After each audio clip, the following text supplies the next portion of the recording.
ketika saya menjelaskan atau menyampaikan tentang siapakah Yesus Kristus, sumbernya dari Alkitab. Karena memang bagi orang Kristen, hanya Alkitab sumber dasar, arah, keyakinan, kepercayaan, sistem kehidupan dari orang Kristen. Sehingga apa yang saya jelaskan bersumber dari Alkitab, bersandar dari Alkitab. Jadi, kalaupun ada yang menjelaskan yang mirip di luar Alkitab, kita tidak akan bahas dalam momen atau di dalam keyakinan kepercayaan saya. Nah, pada bagian ketiga mengenal Yesus Kristus ini, saya akan coba menggali temukan dari Injil Markus. Pada pertemuan sebelumnya, saya menjelaskannya dari Injil Matius, walaupun memang tidak lengkap. Tetapi setidaknya, kalau saya mengajak saudara sekalian untuk membuka Injil Markus, ini akan memberikan kepada kita kesempatan untuk membuka Alkitab kita. Tentu yang sudah diterjemahkan oleh Lembaga Alkitab Indonesia. Kita bersyukur karena sudah ada penerjemahan sehingga orang Indonesia bisa membaca firman Tuhan dalam bahasanya. Inilah keunggulan dari keyakinan orang Kristen bahwa firman Tuhan dapat dibaca dan dimengerti dengan bahasa dari tiap-tiap orang di tiap-tiap suku. Sekali lagi, ini bagian dari proses pembelajaran. Kalau saudara mau menelusurinya, silakan bisa menelusuri dari penjelasan saya sebelumnya di konten yang ada di kanal YouTube saya. Saya akan menjelaskannya berkaitan dengan pengenalan kita akan Yesus Kristus. Kita akan memulainya. Saudara yang kekasih di dalam Kristus, pengenalan akan Yesus Kristus dari Injil Markus. Injil Markus yang ditulis oleh Yohanes Markus. Memang Yohanes Markus bukan rasul seperti Petrus dan Matius atau Yohanes. Namun hidup dan kehidupannya sebagai murid Yesus Kristus dipanggil dan diperlengkapi menjadi murid Yesus Kristus. Dan Injil Markus menjadi Injil yang penting bagi orang Kristen. Kita tahu bahwa Perjanjian Lama dan Perjanjian Baru dalam satu kesatuan ada perbedaannya, tetapi tidak dapat dipisahkan. Orang Kristen menerima semua kitab Perjanjian Lama dan semua kitab-kitab Perjanjian Baru. Dan kalau kita membaca Injil Markus dengan 16 pasal tersebut, kita dapat semakin mengenal siapa Yesus Kristus. Kita memulai dari pasal pertama. Di pasal pertama ayat 1 langsung Yohanes Markus menyampaikan, menuliskan berdasarkan inspirasi dari Roh Kudus yang mengatakan bahwa demikian firman Tuhan di ayat 1, inilah permulaan Injil tentang Yesus Kristus Anak Allah. Permulaan Injil tentang Yesus Kristus Anak Allah. Yohanes Markus langsung memberikan identitas kepada pribadi Yesus Kristus untuk pembaca mula-mulanya, untuk gereja mula-mula, dan untuk kita yang membaca sekarang, bahwa Yesus Kristus Anak Allah. Keanakan Yesus Kristus bukan karena manusia menyebutnya atau membuat stigmanya atau gelarnya atau jabatannya, tetapi Allah lah yang di dalam kasih dan anugerahnya menginspirasikan, menyatakan kebenaran, dan yang memberikan kepada penulis untuk dituliskan bahwa Yesus Kristus Anak Allah. Pemikiran tentang anak seringkali diparalelkan dengan atau dikaitkan dengan pernikahan. Padahal ada banyak ilustrasi yang bisa kita temukan dalam kehidupan manusia bahwa istilah anak tidak serta-merta dikaitkan langsung dengan pernikahan, tetapi dikaitkan dengan naturnya, atau hakikatnya, atau esensinya, atributnya, atau karakternya, dan kekaryaannya. Itu sebabnya Markus memberikan kepada kita langsung pengenalan akan Yesus Kristus, Anak Allah. Ini menunjukkan bahwa Yesus Kristus sepenuhnya sehakikat, sepenuhnya atributnya, dan kekaryaannya adalah dirinya Allah, Anak Allah. Dalam keyakinan orang Kristen, walaupun tidak tertulis di dalam Alkitab, tetapi seluruh pengajaran yang dinyatakan menunjukkan bahwa memang ada Allah Bapa, ada Anak Allah, dan ada Allah Roh Kudus.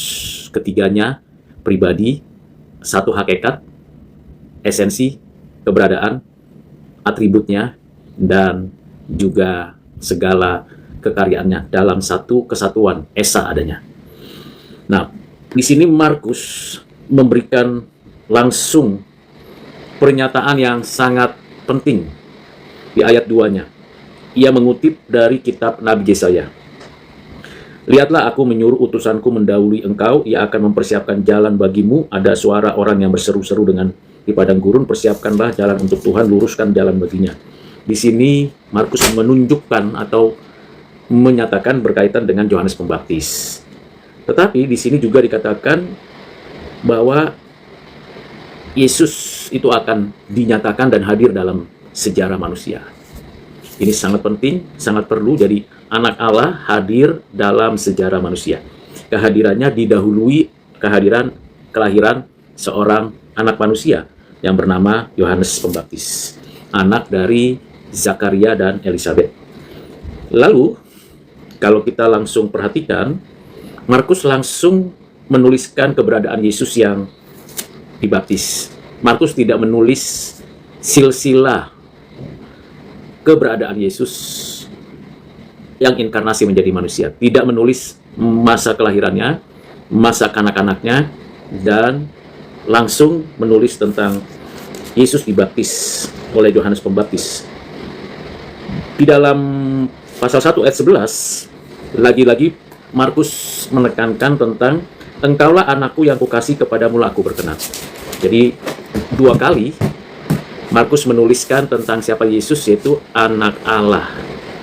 Dan ketika dibaptis pun Allah Bapa menyatakan bahwa Yesus adalah Anak Allah. Apakah kemanusiaan Yesus itu pura-pura? Jawabannya tidak. Kemanusiaan Yesus ya apa adanya. Manusia yang dikandung dan dilahirkan dalam keadaan sebagai manusia, hidup sebagaimana manusia, tidak pura-pura dan apa adanya. Namun, di dalam pembaptisan, dari surga dinyatakan Yesus anak yang kukasihi. Kemudian, Yesus yang dipimpin Roh Kudus dicobai di padang gurun, dicobai oleh iblis. Dan apa yang dinyatakan Tuhan di sana, Markus tidak menulis seperti yang ditulis Matius dan yang ditulis Lukas. Tetapi kalau kita perhatikan di ayat yang ke-13, ada perkataan di sana dituliskan malaikat-malaikat melayani dia. Jadi di sini menggambarkan keagungan, kebesaran karena malaikat melayani Yesus Kristus, Anak Allah yang tunggal, yang satu-satunya. Selanjutnya Yesus hadir di dalam pemberitaan Injil dan mengatakan kepada banyak orang, bertobatlah dan percayalah kepada Injil. Percaya kepada berita Injil, berita kabar baik. Yesus memanggil murid-muridnya. Yesus mengajar di rumah-rumah ibadat. Dan Yesus mengadakan penyembuhan. Jadi dari perbuatannya dijelaskan kepada kita pembaca bahwa Yesus bukan manusia biasa. Tetapi juga Yesus yang adalah manusia hadir dalam sejarah, memanggil murid, jadi dia menjadi rabi, menjadi guru, dan dia mengajar di rumah ibadat atau di sinagog. Tetapi juga Yesus menyembuhkan. Jadi di sini ada apa yang dikerjakan Kristus sebagai guru, sebagai pengajar, dan juga yang menyembuhkan. Jadi ketiganya menyatu pada pribadi Yesus, Anak Allah, dan sepenuhnya manusia. Yesus mengajar tidak hanya di bait Allah atau di rumah ibadat, tetapi juga dari kota ke kota bersama dengan murid-muridnya. Yesus menyembuhkan orang yang sakit kusta, dan orang yang sakit kusta pun meminta bantuan. Karena memang pada konteks waktu itu, kalau ada orang yang mengalami sakit kusta, itu disingkirkan atau diasingkan atau dipinggirkan. Dianggap orang yang berdosa, kena kutuk, tidak punya kemampuan atau kekuatan apapun. Tidak diterima begitu kalau orang yang sakit kusta. Tetapi kalau kita perhatikan, justru orang yang sakit kusta itu datang kepada Yesus, berlutut di hadapannya. Seolah-olah Yesus itu raja, seolah-olah Yesus itu punya otoritas, dan penyakit yang tidak mungkin disembuhkan kecuali oleh Tuhan pada konteks waktu itu, yaitu kusta. Penyakit yang sangat memalukan bagi orang yang mengalaminya dan sangat menyedihkan karena diasingkan dan tidak ada harapan. Tetapi orang yang punya penyakit kusta ini sujud di hadapan Tuhan meminta mentahirkannya. Dari sini kita tahu Yesus Kristus punya otoritas, punya kuasa yang melampaui tabib yang waktu itu punya keahlian dalam menyembuhkan dan memulihkan hubungannya dengan Tuhan, dengan sesama, kalau orang yang sakit kusta ini disembuhkan. Saudara, ini hal yang sangat luar biasa karena pada waktu itu tidak mungkin ada orang yang bisa sembuh dari sakit kustanya. Sehingga ketika Yesus menyembuhkannya, tentu ini menjadi hal yang sangat membingungkan, mengherankan. Bagaimana mungkin orang sakit kusta bisa disembuhkan kecuali Tuhan yang menyembuhkan. Kalau kita baca dalam Perjanjian Lama, tidak ada seorang pun yang bisa menyembuhkan penyakit kusta, kecuali Tuhan mau menyatakan kuasa dan kasih-Nya. Yesus menyembuhkan. Jadi walaupun Yesus tidak mengatakan bahwa Dia Tuhan dari mulutnya sendiri, walaupun Yesus tidak mengatakan dari mulutnya bahwa Dia anak Allah, tetapi pekerjaannya, karyanya, pernyataannya, Dia sungguh adalah anak Allah. Tuhan yang menyembuhkan orang yang sakit kusta. Ini menjadi bagian penting untuk kita mengenal Yesus Kristus. Bukan hanya itu saja, Yesus juga menyembuhkan orang yang lumpuh. Orang yang lumpuh adalah orang yang tidak punya kekuatan dan kemampuan apa-apa lagi secara fisik. Bisa jadi mentalnya pun mengalami problem karena sakit lumpuh. Dan mereka yang melihat orang yang sakit lumpuh tidak ada harapan sampai akhir hidupnya. Tetapi apa yang terjadi? Tuhan menyembuhkan orang yang sakit lumpuh. Kalau bukan Tuhan, Yesus Kristus, kalau hanya dalam keadaan kemanusiaannya saja, Dia tidak mungkin atau tidak menyembuhkan. Jadi kalau kita mengenal pribadi Yesus, keadaan keilahiannya tidak pasif atau tidak berhenti. Demikian keadaan kemanusiaannya pun sampai selamanya, sejak kebangkitannya. Jadi ketika Yesus menyembuhkan orang yang lumpuh, jadi tadi penyakit kusta, sekarang yang lumpuh, ini menunjukkan bahwa Yesus dalam perkataannya, dalam tindakannya menunjukkan bahwa Dia adalah sungguh anak Allah. Di ayat pertama itu menjadi kunci dari Injil Markus, siapa Yesus, anak Allah. Kemudian Yesus memanggil murid-muridnya lagi. Salah seorang diantaranya adalah Matius Lewi. Lalu berbicara tentang ritual keagamaan berpuasa. Kemudian mengerjakan tugas tanggung jawabnya walaupun pada hari Sabat. Lagi-lagi Yesus menyembuhkan orang pada hari Sabat. Ini satu tindakan Tuhan yang hanya Tuhan yang dapat melakukannya. Mengapa yang hanya Tuhan? Karena kita tahu. Mengapa? Karena hanya Tuhan yang tahu bahwa hari Sabat itu memang untuk ibadah. Tetapi hari Sabat juga Tuhan mau menyatakan kasih dan kebenarannya.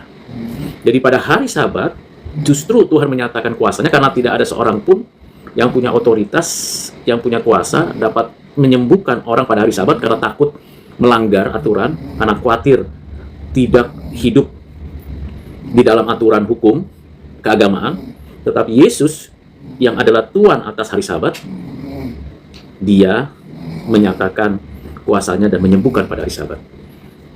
Sekali lagi, keberadaan Yesus, anak Allah yang inkarnasi, walaupun dia tidak berkata bahwa aku adalah Tuhan, aku adalah anak Allah, tapi tindakannya, karyanya yang dinyatakannya di dalam pelayanannya menunjukkan bahwa dia pribadi, anak Allah ini, menyatakan kuasanya, menyatakan otoritasnya atas hari Sabat.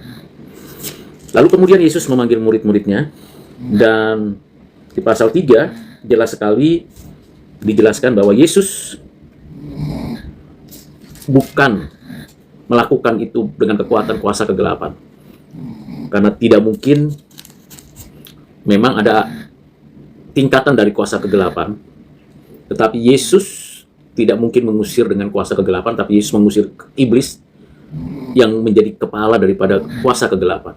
Jadi Yesus melampaui, berada, dan berotoritas atas iblis dan kuasa kegelapan. Jadi tadi penyakit, hari Sabat, dan kuasa-kuasa iblis, bahkan iblis pun takluk kepada Yesus Kristus. Siapakah yang bisa menaklukkan iblis? Siapakah yang bisa menyatakan bahwa pada hari Sabat ia menyelamatkan orang yang mengalami kesulitan? Siapakah yang dapat menyembuhkan orang yang sakit lepra atau sakit lumpuh? Dari tindakan, perkataan, pernyataannya, ini menunjukkan bahwa Yesus Kristus memang adalah anak Allah. Dan dia juga adalah manusia. Jadi sepenuhnya Allah, sepenuhnya manusia. Dari mana kita tahu? Di dalam pasal 3, kalau walaupun Markus tidak menulis kelahiran Yesus, masa kecilnya, dan bahkan sampai usia 30 langsung dituliskan, tetapi di pasal 3, ayat 31 sampai 35, dengan jelas dituliskan bahwa ibu dan saudara-saudara Yesus. Jadi Yesus dalam keadaan kemanusiaannya, ya dia punya saudara-saudara, punya ibu, karena ya dilahirkan dan tumbuh bersama dengan anak-anak dari Yusuf, Maria yang dilahirkan juga oleh Maria. Kemanusiaannya bukan pura-pura, bukan dongeng, bukan mitos, kemanusiaannya sepenuhnya. Itu sebabnya ada orang yang mengatakan bahwa lihat ibu dan saudaramu ada di luar, dia berusaha menemui engkau. Ya, Yesus ada ibunya, ada saudara-saudaranya. Karena dia manusia, keadaan kemanusiaannya, dan juga pada pribadinya dia adalah anak Allah yang inkarnasi. Ini yang membuat kita perlu meyakini, menyadari bahwa Yesus Kristus anak Allah, dan dia adalah juga pribadi yang natur kemanusiaannya jelas. Kemanusiaan dan keilahiannya tidak bercampur, tidak berganti-gantian, dan tidak terpisah pada pribadinya ketika ia menyembuhkan, ketika ia mengusir setan, ketika ia mengadakan mukjizat pada hari Sabat, ketika ia menyatakan dan berkarya. Keberadaannya sebagai pribadi anak Allah, kedua natur itu tidak terpisah, tidak bercampur, dapat dibedakan, tapi satu kesatuan. Unity di dalam dua natur. Ini hanya ada penjelasannya di dalam Alkitab, di luar Alkitab tidak ada. Selain itu, saudara yang kekasih di dalam Kristus, mulailah Tuhan Yesus mengajarkan tentang perumpamaan. Perumpamaan yang diajarkan Tuhan Yesus selalu berkaitan dengan hal kerajaan sorga. Jadi bukan perumpamaan yang sembarangan atau asal-asalan atau yang remeh, tetapi berkaitan dengan hal kerajaan sorga. Dan ini penting, karena memang misinya adalah menyatakan kerajaan sorga, kerajaan Allah. Ada perumpamaan pada pasal 4, kita bisa baca perumpamaan tentang penabur, tentang pelita, tentang ukuran, tentang benih, tentang biji sesawi, dan semuanya diajarkan kepada murid-murid, dan tentu kepada kita sekarang untuk kita makin mengenal siapakah Allah dan bagaimana kita mendapatkan pengertian dari Allah melalui firman-Nya ini. Sebelum berakhir di pasal yang keempat, Yesus menyatakan kembali kuasanya. Kali ini berkaitan dengan angin ribut. Mengapa? Di dalam pasal yang keempat ayat 35 sampai 41 dengan jelas Yesus mengatakan bahwa dan menyatakan di sana, tenanglah, diamlah kepada angin ribut. Siapa yang punya otoritas bisa menenangkan angin? dengan satu perkataan saja. Ya, memang bisa saja kuasa gelap melakukannya, tetapi tujuannya untuk apa? Dan apa yang dimaksud?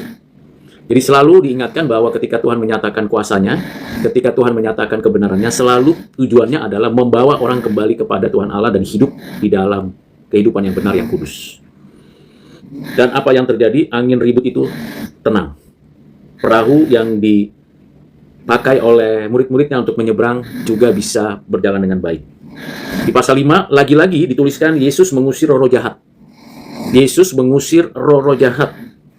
Sekali lagi, ini menyatakan Yesus berotoritas atas kuasa gelap, roh jahat. Tidak ada satu orang pun yang begitu berkuasanya atas roh jahat. Roh jahat itu eksis, ada. Namanya juga roh jahat, melakukan tindakan kejahatan. Secara langsung maupun tidak langsung. Tetapi orang yang hidup di dalam kuasa Tuhan Yesus, dan di sini Yesus menyatakan dia mengalahkan kuasa roh jahat. Jadi kalau saya dan saudara, orang yang percaya kepada Yesus Kristus, saya dan saudara hidup di dalam Kristus, tidak perlu takut dengan roh jahat. Mengapa tidak perlu takut? Karena semua kuasa kegelapan berada di bawah otoritas Tuhan Yesus. Itu yang sangat ekstrim mungkin sekarang. Tetapi ada yang lebih ekstrim lagi, yang lebih mendasar lagi, yang tidak pernah dilakukan oleh pendiri agama manapun, yang tidak pernah terjadi kalau bukan Tuhan yang mengendakinya. Tetapi ini langsung Yesus menyatakan apa? Menghidupkan kembali anak Yairus. Jadi ada seorang kepala rumah ibadat bernama Yairus, lalu anak perempuannya hampir mati, bahkan sudah mati, ya. Tetapi Yesus menghidupkannya kembali. Yesus menghidupkannya kembali, dan pada saat yang sama Yesus juga menyembuhkan orang yang sudah 12 tahun pendarahan. Kedua-duanya peristiwa ini menunjukkan bahwa Yesus memang Tuhan. Yesus memang anak Allah. Sekali lagi, Markus di dalam pasal 1 ayat 1 mengatakan Injil Yesus Kristus anak Allah. Jadi dengan kata lain, semua perkataan, semua karya menunjukkan bahwa Yesus Kristus anak Allah yang hakikatnya, atribut atau karakternya dan kekaryaannya setara dengan Allah Bapa. Jadi saudara, jangan ragu dan jangan bimbang untuk datang kepada Tuhan Yesus. Dia bukan saja menyembuhkan, dia menyatakan kuasanya terhadap alam, menyatakan kuasa terhadap roh jahat, bahkan menghidupkan orang yang sudah mati. Siapakah pendiri agama, pemimpin agama, para ahli di bidangnya masing-masing, para nabi? Sudah ada di perjanjian lama, Nabi Elia dan Nabi Elisa ketika menghidupkan kembali orang yang sudah mati, dia berteriak atas nama Tuhan, dan Tuhan mengendakinya, orang itu dihidupkan kembali. Demikian juga di perjanjian baru, ada rasul-rasul, Paulus dan Petrus, atas nama Tuhan Yesus, dia menghidupkan kembali orang yang sudah meninggal. Tetapi Yesus satu-satunya pribadi dalam keadaan yang ilahi dan manusia, dua natur ini pada pribadinya ini, menyatakan ia menghidupkan orang yang sudah meninggal, menyembuhkan orang yang sudah 12 tahun pendarahan. Ini menunjukkan bahwa Yesus Kristus anak Allah. Sekali lagi, tidak perlu Yesus mengatakan, aku anak Allah, aku Tuhan. Tidak. Dia dengan mengatakan bahwa dia menyatakan karyanya dengan perbuatan yang nyata. Lalu Yesus mengutus murid-muridnya di pasal yang ke-6. Yesus memberi makan 5.000 orang. Ini adalah peristiwa yang menunjukkan bahwa dia adalah yang memperhatikan orang yang mengikutinya. Ini bukan peristiwa rekayasa, tetapi kenyataan bahwa dia adalah Tuhan yang memberikan kehidupan. Tuhan yang menyatakan kehidupan. Tuhan yang memberikan kehidupan. Itu sebabnya ketika ia mengajarkan banyak orang, dan ternyata ada orang-orang yang ikut kepada pengajarannya, ikut dalam retreatnya, ikut di dalam khotbahnya, ikut dalam pengajarannya, mereka belum makan dan diberikan oleh Tuhan pernyataan kuasanya, sehingga mereka dari 5 roti dan 2 ikan, banyak orang, ribuan orang, bahkan ditulis 5.000 orang 5.000 orang laki-laki. Jadi kurang lebih kalau dikali 2 atau dikali 3 saja, sudah kurang lebih 15.000 orang. Ya, diperkirakan di atas 5.000 orang yang benar-benar menikmati bagaimana Tuhan menyatakan kasih-Nya. Jadi tidak perlu dikatakan bahwa aku Tuhan, tidak perlu dikatakan bahwa aku Allah, tapi dari perbuatannya, dari apa yang diperhatikannya, Yesus menyatakan bahwa Dia adalah Tuhan. Hal ini penting dan perlu untuk dipahami. Lalu Yesus berjalan di atas air, menyembuhkan orang sakit, melakukan hukum Tuhan secara penuh, menerima orang yang bukan Yahudi, yang bukan orang Israel. Kembali Yesus menyembuhkan orang yang tuli dan mengajarkan kebenaran. Lalu di dalam pasal 8, siapakah Yesus Kristus? Untuk mengenal Yesus Kristus, murid-muridnya ditanya. Lalu murid-muridnya menjawab. Dan Petrus mengatakan, engkau Mesias. Yesus itu Mesias. Yang jelas dikatakan demikian. Yesus itu Mesias. Tentu kalau kita bicara ya Mesias yang diurapi di dalam perjanjian lama dan digenapkan dalam perjanjian baru, satu-satunya Mesias yang diurapi, yang pada dirinya ada 3 jabatan sekaligus. Dia adalah raja di atas segala raja, nabi di atas segala nabi, imam di atas segala imam. Tidak ada seorang pun yang punya jabatan kemesiasan seperti Yesus, karena Dia adalah Mesias dari Allah. Jadi anak Allah, jabatan dalam pelayanannya, jabatan di dalam menyatakan kerajaan di bumi kepada manusia, Yesus adalah Mesias. Jadi bukan sembarangan keberadaannya. Dan akhirnya Dia menunjukkan bagaimana Yesus akan mengalami penderitaan dan akan menyatakan kekaryaan yang paling utama selain tadi menyembuhkan, mengusir setan, menghidupkan orang yang sudah mati, menyatakan kebaikannya dengan memberi makan 5.000 dan 4.000 orang, mengajarkan berbagai hal yang berkaitan dengan perjanjian lama, dengan kehidupan manusia, dan sekaligus menjelaskan tentang hal kerajaan surga, memberkati setiap orang yang datang dan ikut karena anugerahnya, dan mengutus murid-muridnya, sampai akhirnya di dalam pengajaran-pengajarannya, Yesus menunjukkan keilahiannya, keanakannya, ketuhanannya. Bahkan Yesus, anak Allah itu, menyatakan apa yang diajarkan di perjanjian lama, apa yang diajarkan kepada murid-muridnya dan banyak orang di saat pelayanannya, dan apa yang akan terjadi di masa yang akan datang. Jadi Yesus Kristus anak Allah tidak hanya berbicara di masa lalu, menggenapkan seluruh kebenaran pengajaran Taurat, melaksanakan kehendak Allah Bapanya dalam misi kerajaan Allah, dan menyatakan apa yang akan terjadi di masa yang akan datang. Termasuk nubuat tentang bait Allah yang hancur, lalu kematiannya, penderitaannya sebelumnya, dan bagaimana adanya nabi-nabi palsu, Mesias-Mesias palsu, dan juga kedatangannya yang akan terjadi setelah kenaikannya. Sehingga Yesus membicarakan juga akhir zaman. Zaman akhir akan berlalu dan akhir zaman akan segera datang. Kita, bagi orang percaya, bagi orang Kristen, kita sedang berada di zaman akhir, menjelang akhir zaman. Dan kita menantikan kedatangan Tuhan kembali dalam segala kemuliaannya. Dan tibalah waktunya, Yesus menyerahkan nyawanya untuk mati di atas kayu salib. Yesus ditangkap di Taman Getsemani. Yesus diadili tanpa keadilan. Yesus dijatuhkan hukuman mati dengan disalibkan tanpa ada kesalahan padanya.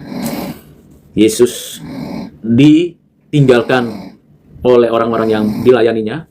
Bahkan Yesus disangkal oleh Petrus, dan bahkan Yudas menjualnya.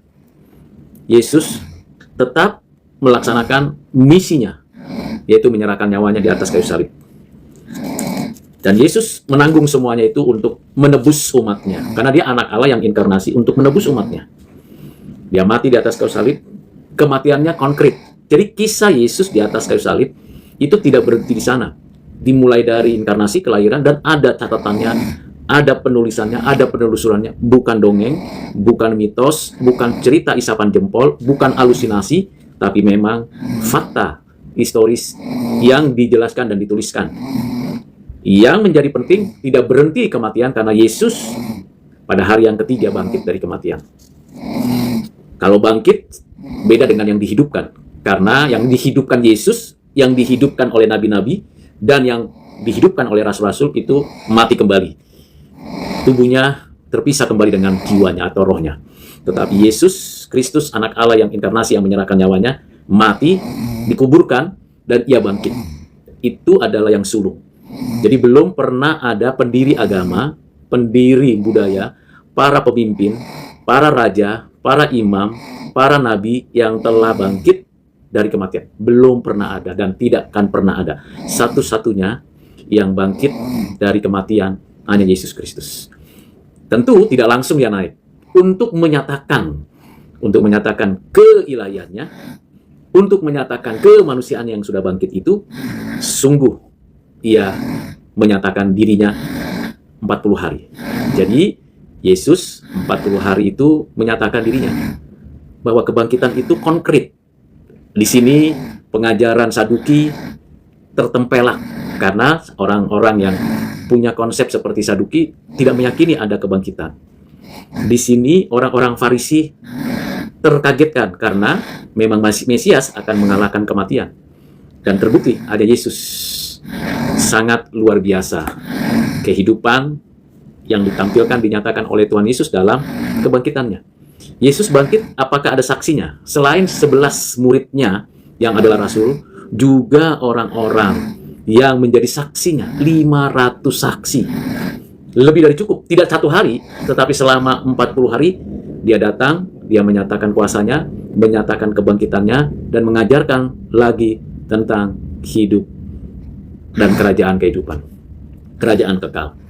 Jadi 40 hari itu bukan dia diam di rumah, kembali ke Nazaret misalnya, tidak demikian. Sejak usia 30, sejak pengutusannya dan pernyataan proklamasinya, dia terus mengajarkan kebenaran. Sejak kebangkitannya, ia mengajarkan kebenaran. Sampai pada akhirnya, dia naik pada hari yang ke-40.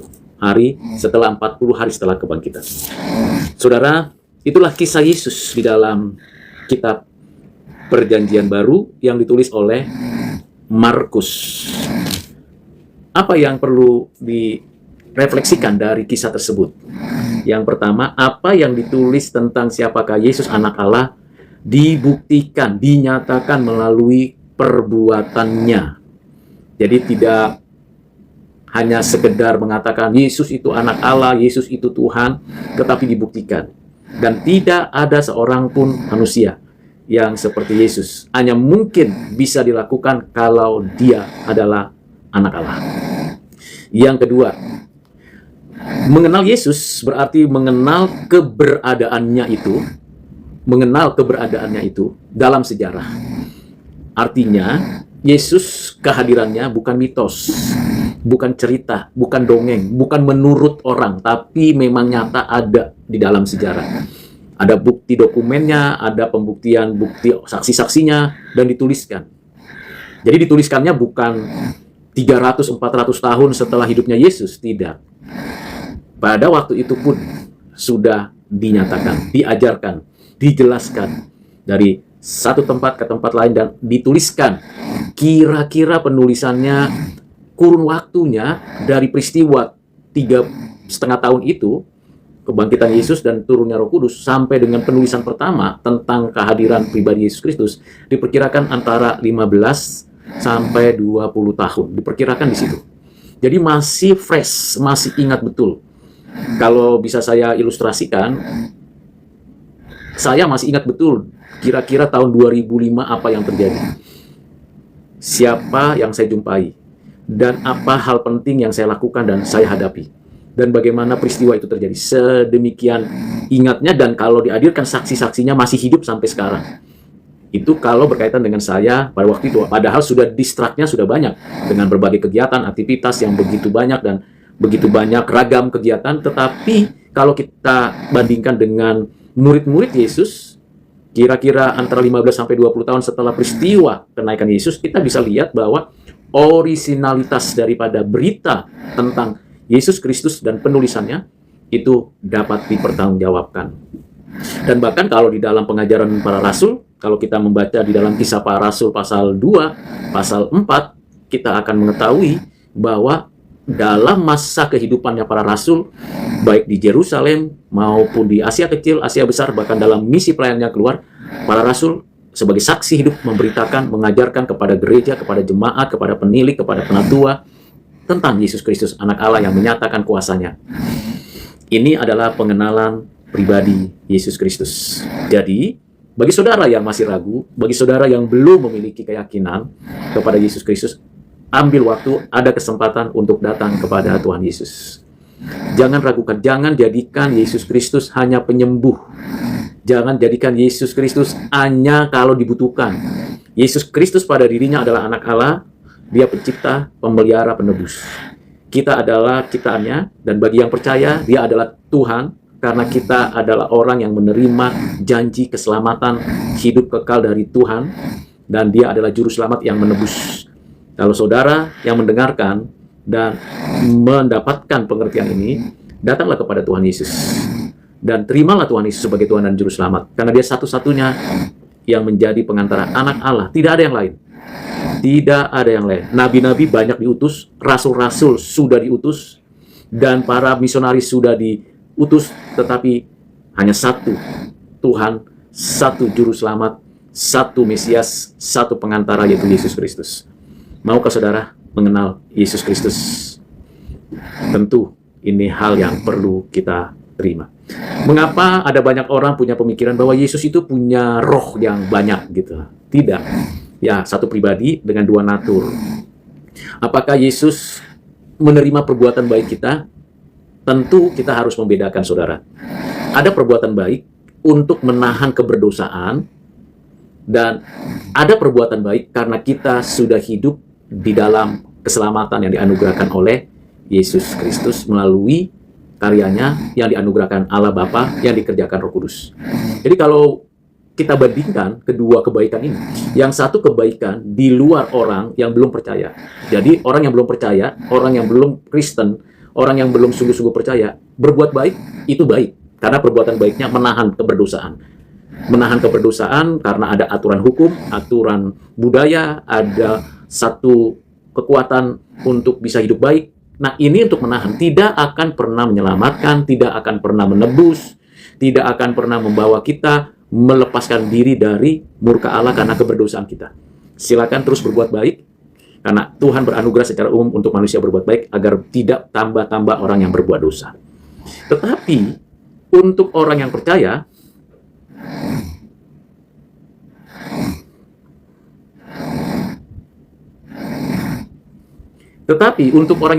karena dia dibenarkan oleh Allah, karena dia orang berdosa dan diselamatkan oleh Allah di dalam Kristus, dipanggil oleh Tuhan, percaya kepada Tuhan, mengakui dosanya, menerima Tuhan Yesus sebagai Tuhan dan Juru Selamatnya, berkaryalah Roh Kudus dalam hidupnya, Allah Bapa membenarkannya, menerima pengampunan, dan diadopsi menjadi anak Allah. Nah, mereka yang sudah dibenarkan ini dalam hidupnya berbuat baik, mengerjakan perbuatan baik. Perbuatan baik di dalam Kristus menghasilkan upah. Perbuatan baik di dalam Kristus menyatakan kemuliaan Tuhan. Perbuatan baik di dalam Kristus menyatakan damai sejahtera, terang dan garam di tengah-tengah dunia. Jadi ada dua hal yang berbeda, kualitasnya dan apa yang dilakukannya. Orang yang belum percaya dalam nama Tuhan Yesus, orang itu diberikan anugerah umum untuk berbuat baik, tetapi tidak bisa menyelamatkannya. Hanya untuk menahan dirinya tidak berbuat bertambah jahat, bertambah dosa. Tetapi orang yang hidup di dalam Kristus, dia berbuat baik bukan untuk diselamatkan, bukan untuk memperoleh jasa baik agar diperkenan Tuhan, tetapi orang yang berbuat baik di dalam Kristus melakukan kebaikan untuk kemuliaan Tuhan dan rasa syukur kepada Tuhan. Dan tentu ada upahnya di langit dan bumi yang baru. Jadi ini kualitasnya berbeda, dan arahnya berbeda, dan peruntukannya berbeda. Dengan demikian, kalau kita lihat bagaimana Tuhan menyatakan kebaikannya dan karyanya untuk membawa orang yang lumpuh mengenal Tuhan dan diselamatkan. menghidupkan orang yang mati, untuk membawa orang yang sudah hidup kembali untuk berjumpa dengan Tuhan, bertobat dan terima Tuhan. Menyembuhkan orang yang sakit kusta, yang buta, yang kerasukan setan, untuk mereka dibebaskan, dilepaskan dari kesusahan hidup manusia, lalu hidupnya mengenal Tuhan. Jadi tujuannya, kalau ada kesembuhan, ada mukjizat, untuk orang-orang itu mengenal, percaya, dan menerima anugerah dan pertolongan dari Tuhan. Kiranya apa yang sudah saya sampaikan pada bagian ketiga, mengenal Yesus Kristus ini, dapat menolong, setidaknya mengajak saudara sekalian untuk kembali membaca Alkitab. Saudara sekalian punya keyakinan yang makin teguh bahwa Yesus Kristus satu-satunya Tuhan dan Juru Selamat, dan menolong saudara dan saya dan kita untuk semakin tekun, semakin berani memberitakan Injil Yesus Kristus kepada banyak orang, baik secara umum, secara pribadi, melalui media-media yang ada, termasuk melalui media sosial. Banyak orang sedang menantikan berita Injil, dan banyak orang yang berharap kita memberitakan Injil Yesus Kristus. Maukah saudara memberitakan Injil Yesus Kristus? Tuhan Yesus memberkati saudara. Amin.